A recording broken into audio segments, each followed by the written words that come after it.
Mas a nação brasileira não está totalmente constituída. Quando você tem uma grande maioria do povo brasileiro vivendo em condições ainda de pobreza, quando você tem ainda um problema racial fortíssimo, cento e tantos anos depois da abolição formal da escravatura, quando você tem discriminações de toda a natureza, de gênero, etc., a nação brasileira não é ainda uma nação plena.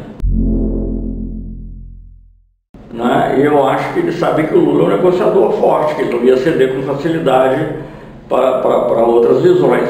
Agora, eu acho o seguinte, cada um tem o direito de achar que pode ter outro candidato que deve renovar, que não deve renovar, isso não é um problema. O problema é o seguinte, não existe democracia no Brasil sem o Lula solto. Primeiro porque não tem crime, né? Não tem nenhum crime provado, as coisas são vagas, são coisas ridículas. Você vai contar essas coisas no exterior, você tentar explicar por que o Lula está preso, não é para falar contra, não, você vai tentar explicar, não, é porque tem um apartamento, sabe, o apartamento não é dele, mas acontece o seguinte, podia ter sido, né? E aí ele não fez nenhum ato, o ato foi indeterminado, mas podia ser que um dos atos tivesse... Gente, isso não é incompreensível. O outro tem um sítio, aí fizeram uma reforma lá no toalete do sítio, que também não é dele, mas ele se beneficiava, ele que usava o toalete. Ora, gente, isso aí não dá nem para entender, entendeu? Não dá nem para entender. O sistema judiciário precisará certamente de uma reforma. O judiciário também, em grande medida, reflete um pouco a classe média brasileira que não quer abrir mão dos seus privilégios. Então essas mudanças, elas demoram a ocorrer. Certamente o que aconteceu com o Lula é uma aberração, quer dizer, esse processo todo da Lava Jato, da maneira como ele transcorreu. Eu tenho minhas dúvidas até sobre as intenções iniciais, mas digamos, ninguém pode ser a favor da corrupção. Então, agora, também a corrupção é uma palavra muito ampla, né, que tudo pode ser corrupção, né? Quer dizer, você tem situações muito diferentes, aliás, de níveis, inclusive, totalmente diferentes, e tudo fica dentro de uma mesma perspectiva, e quando você fala em corrupção, assusta qualquer político, hoje em dia, ele tem medo, então as pessoas já ficam apavoradas, entende? Olha, não, e isso é uma coisa que se espalha pelo mundo, né? Eu vejo que uma das dificuldades que existiram e que ainda subsiste, de mostrar como os julgamentos no Brasil foram parciais, é essa questão da corrupção. As pessoas têm muito medo de serem confundidas com corruptos. Agora, nós sabemos, né, pela história, como o combate à corrupção, que em si mesmo é uma coisa legítima, evidentemente, mas como ela sempre foi usada contra os governos de natureza popular, né, e nacionalistas, né, como foi o caso do Getúlio, foi o caso do Jango. Você lê a biografia do Getúlio, era o mar de lama, né, foi a expressão que foi criada pelo Lacerda na época, não sobrou nada. Agora, como fazer essa reforma? Eu não sei, eu acho que também, eu não entendo nada, eu não sei como é que é o concurso para juízes, né? Agora eu me pergunto, será que eles estudam história? Será que eles estudam um pouco de filosofia? Ou eles só ficam lendo lá aqueles códigos e dizendo código artigo tal, mesmo aquilo é duvidoso. Então, não sei. E como é que isso pode ser reformado? Eu acho que, no caso da Dilma e do Lula, o judiciário participou ativamente, não ele inteiro, mas pessoas do que eu acho que foi um golpe no Brasil. A religião é o domínio do absoluto e a política é o domínio do relativo. Então são duas coisas muito diferentes. Então quando você começa a ver se a pessoa está ali porque foi Deus que inspirou, né, as coisas começam a ficar, começam a perder sentido. Dai a César o que é de César e dai a Deus o que é de Deus. Não vamos misturar, né, não vamos misturar. Como a gente não pode ter certeza da vida eterna, tem que trabalhar para a melhoria dessa vida aqui, em termos sempre relativos. Nós nunca temos um absoluto. Eu acho que essa é que faz a diferença da política com a religião. Não é questão só de que é totalmente separado. Claro que tem, de alguma maneira, alguns aspectos, né, das religiões se comunicam com a política. No caso dos evangélicos, eles têm uma penetração social muito grande, indiscutivelmente, é mérito. Eles também muito poder nessa população que é desassistida. Os evangélicos entraram onde não tinha Estado. Agora, o que eu não aprecio é quando eles próprios, ou alguns deles dizem, né, isso está dito, que eles têm um projeto de poder. Por causa desse enraizamento popular, até tinham até tinham simpatia, eu acho, pelo Lula. Aí eles se afastaram do PT, porque o PT é um competidor, né?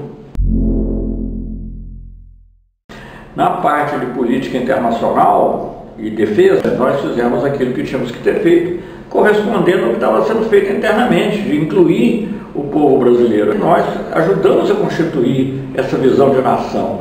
E o Brasil era não só respeitado no mundo, era procurado. O Brasil, olha, tem um problema aqui, vamos chamar o Brasil. Nossa participação na área de comércio internacional, o Brasil passou a estar no centro de todas as negociações. O comércio do Brasil se multiplicou e se diversificou com várias regiões do mundo, com países árabes, com países africanos, obviamente na América Latina, e sem falar nas grandes potências como a China, Estados Unidos, BRICS, né, que foi, digamos, o resultado de uma série de outras ações.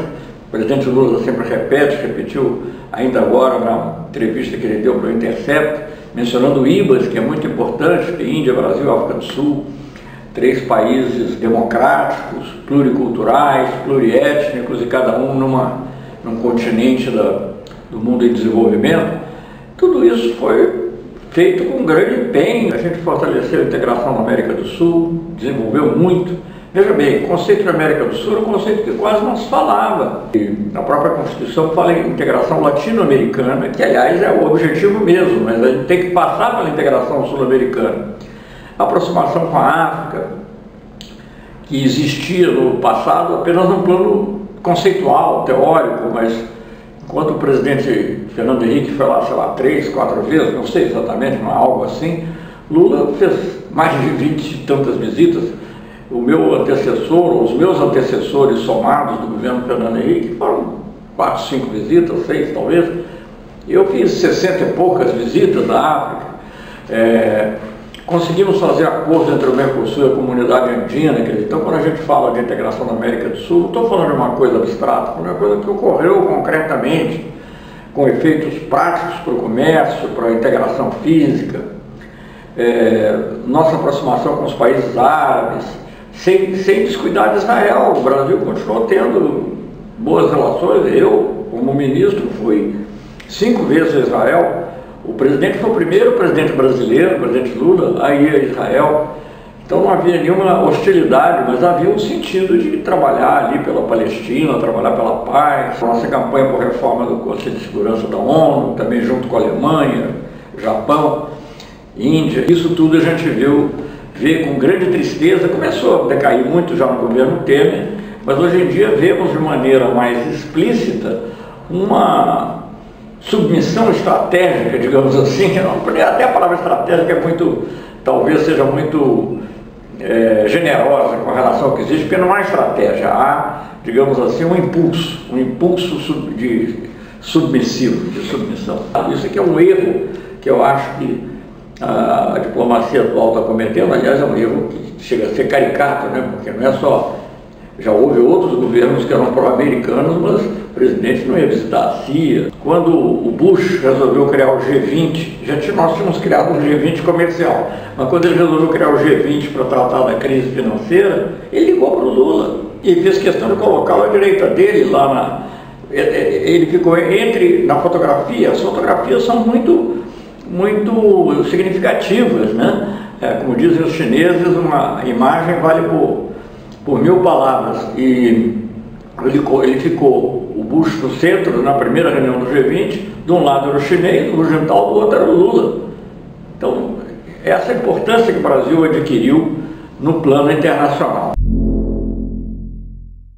Não há a menor dúvida que foi um golpe, com participação norte-americana, inclusive, porque o avião dele que saiu para levar ele para o exílio ainda fez um pouso num lugar onde tinha uma base americana. Talvez nem fosse a política oficial, porque essas coisas são muito curiosas, não fosse nem a política oficial dos Estados Unidos, da Hillary Clinton, digamos, ou do Obama. Aqui tem ligações outras, aqui antigas, do Comando Sul dos Estados Unidos, com o exército hondurenho, das elites, né? As pessoas havia ligações fortíssimas de senadores norte-americanos da Flórida com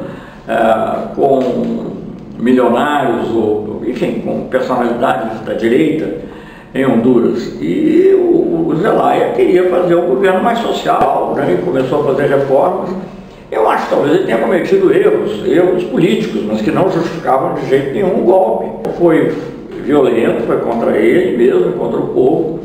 Ele acabou pedindo, se abrigando, eu usei a palavra abrigo, porque tanto a palavra asilo tem conotações jurídicas especiais.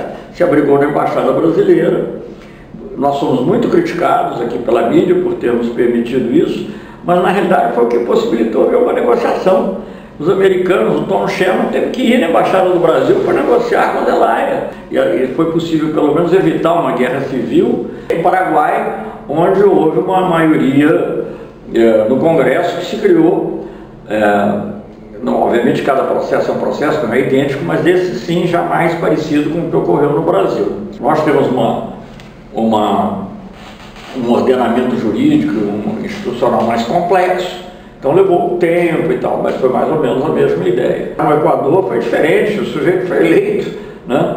E junto, como se representasse a continuação do Correio. E aí eu não sei se o exercício do poder econômico, nós já não pode saber de tudo, não vou fazer que nem o outro lá de dizer não tenho prova, mas tenho convicção. O próprio Macri na Argentina também não foi um golpe, havia um cansaço lá com a Cristina Kirchner, também isso foi aproveitado pelo poder econômico. Porque todas as lideranças passam por altos e baixos, mesmo as populares. No Brasil, a coisa foi muito forte, porque o objetivo não era só a Dilma. Claro que a Dilma era importante, mas não era só a Dilma, era o projeto todo, e era pegar o Lula, e era não permitir que o Lula fosse candidato a presidente. Não tenho dúvida de que isso tudo obedeceu aí sim a um verdadeiro mecanismo, é conseguir eliminar o Lula como candidato. Os nossos militares, e para a Marinha e para a Aeronáutica isso é mais fácil, até pelo fato de eles estarem projetados para fora de alguma forma, que é a defesa da nação, a defesa do país, da pátria. E o Exército, como ele é muito territorial, ele também sempre foi muito usado para dentro, né? Desde Canudos, desde outras situações. Isso é uma história real do Brasil. Você vê muitos batalhões do Exército que são dentro no interiorzão do Brasil. Por que ele está lá? O que ele está defendendo lá? Não, você dissesse, não, está defendendo um palácio, defendendo uma mina. Não, está lá porque ele tem essa concepção. Então isso eu acho que era uma coisa que teria que mudar, estava mudando, mas toma muito tempo. Eu acho que progressivamente eu via os nossos militares, inclusive o Exército, se conscientizarem. Primeiro que o nosso problema não é aqui o Prata e os nossos vizinhos aqui do Rio Grande do Sul. Não é esse, o nosso problema é mais amplo, né? E que nós podíamos, e também crescentemente, a ideia de que os demais países sul-americanos nós devíamos tentar cooperar e não simplesmente nos defender deles.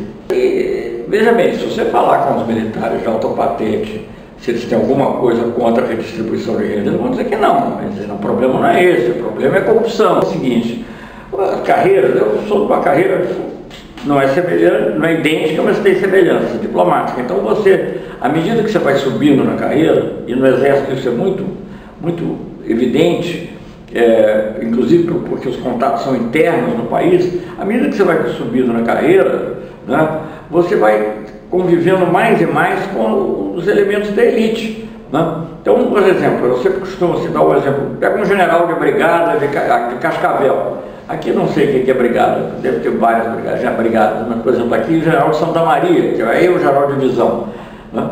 É claro que ele é lá uma das pessoas mais importantes da cidade, se não a mais importante. Então ela é cultuada não só pelo prefeito, pelo padre, pelo pastor, mas também pelo Rotary Club, pela associação comercial. Ele se torna uma pessoa da elite. Então essa questão da origem popular, eu acho isso meio relativo, sabe? É um pouco como o judiciário, eles refletem um pouco a classe média, né? Porque, sobretudo aqueles que sobem mais, eles adotam os valores da classe média, assumem esses valores. São pessoas honestas, vivem modestamente, a maioria há exceções também aí, mas os generais que eu conheci são pessoas que vivem de maneira simples, sobem, têm uma boa vida e tal, uma vida boa, mas esses lá em cima, os outros lá, são classe média, né? Então, e se consideram bons gestores e muito honestos. Então, essa pecha da corrupção, pega neles com muita força, como pega em grande parte da classe média brasileira, e isso é instrumentalizado. E não são eles que instrumentalizam, eles são instrumentalizados, na minha opinião. Eles talvez não gostem de ouvir isso, mas eu acho que é isso que acontece. Aconteceu na época do Getúlio, aconteceu na época do Jango e aconteceu com Dilma e Lula. Bolívia é um exemplo de que os governos progressistas podem ser muito bem sucedidos, e eu acho que o Evo Morales, inclusive, foi uma pessoa que agiu com grande habilidade e que conseguiu até durante um bom tempo, pelo menos não sei agora como será, mas ele conseguiu durante algum tempo uma aceitação até da classe, uma parte da elite, pelo menos, boliviana, porque a economia cresceu. Ele aproveitou muito bem os recursos do gás e os outros recursos. Eu não sei se o lítio já está sendo explorado amplamente, mas de qualquer maneira é uma riqueza que a Bolívia tem. E ele conseguiu fazer algo que nunca tinha sido feito. Eu me lembro que a Bolívia era sempre dada até como exemplo de... Era um golpe por ano, né, a média na Bolívia. Então eu acho que eles evoluíram economicamente bastante, distribuindo bem a renda, melhorando os serviços públicos. Eu acho que ele tem uma boa chance. O curioso é que o candidato que é contra ele, que é o Mesa, lá atrás, eu não sei hoje como é que ele está, ele dava a impressão social-democrata, relativamente aberto, ele não era uma pessoa reacionária. O problema na Bolívia é que lá a questão étnica é muito forte e os índios foram muito discriminados, né? Então era preciso realmente um índio, uma pessoa de origem indígena para... Quem sabe no Brasil é preciso também algo parecido em relação aos negros, que são muito discriminados no Brasil, né? Houve um momento de muita tensão e de muito conflito, né, quando se discutiu a Constituição na Bolívia e havia ideias quase separatistas mesmo, né, de certas províncias do Santa Cruz, né? E nessa época, quem fez a mediação, o Brasil participou ativamente, mas quem fez a mediação foi a Unasul. A Unasul estava nascendo, né? Não tinha sido ainda nem, digamos, batizada propriamente. Foi uma reunião que estava marcada no Chile, foi a presidenta Bachelet, e lá é que se recorreu. Claro que o esforço de mediação já tinha começado antes, com a participação do Brasil, Argentina e Colômbia. Veja como o Evo era inteligente. O Evo, o ministro dele da época do exterior, que também era indígena e muito inteligente, que era David Choquehuanca, ele fez questão de ter a Colômbia, para não dar a impressão que era só governo de esquerda e tal. E foi possível fazer um diálogo entre a média luna, né, que era a planície basicamente rica, empresarial, inclusive muito brasileiro, que é dono lá de gado, etc. E soja também, eu acho, e o altiplano, que era basicamente indígena. Então foi possível fazer esse diálogo. Eu espero que a Bolívia continue a seguir um curso positivo. Eu acho que a eleição na Argentina vai ser muito importante também, no Uruguai também. Ela tem uma perseguição judicial também contra ela. Eu acho que ela fez um movimento muito inteligente, né, de apoiar o Alberto Fernandes. O Alberto Fernandes é uma pessoa que eu conheço, sempre achei uma pessoa assim, muito sensata, é uma pessoa progressista, indiscutivelmente, mas muito moderada, não tem nada contra ele, que eu saiba, não pode ser que inventem daqui até lá. Então eu conheço ele como chefe de gabinete, claro que militante do partido peronista, justicialista, mas amigo do Papa Francisco, que foi o Alberto Fernandes quem me levou para falar com o Papa Francisco. O Papa Francisco me recebeu para falar de Lula. Ele sabia que era Lula, eu estava presidindo o Comitê Internacional de Solidariedade ao Lula, mas quem organizou, havia duas pessoas que foram comigo, aliás. Um chileno, Carlos Ominami, que foi quem impulsionou, digamos, e o outro foi o Alberto Fernandes, que foi quem organizou, porque ele que conhecia o Papa, quer dizer, ele é amigo do Papa Francisco, que é hoje talvez a maior liderança, não só espiritual, mas política. Eu falei, olha, eu se fosse argentino votava neles de coração leve, sem a menor dúvida. E a Cristina por trás, eu gosto de ter muita admiração pela Cristina. Os governos não são perfeitos, gente, perfeição não é coisa desse mundo, né? Vamos ver se podemos reverter essa onda. Não é necessário que seja exatamente o que aconteceu no passado, mas é preciso que seja uma coisa mais democrática, menos submissa aos Estados Unidos, a uma potência hegemônica, que possa, digamos, jogar com essas rivalidades que existem entre China e Estados Unidos de maneira positiva.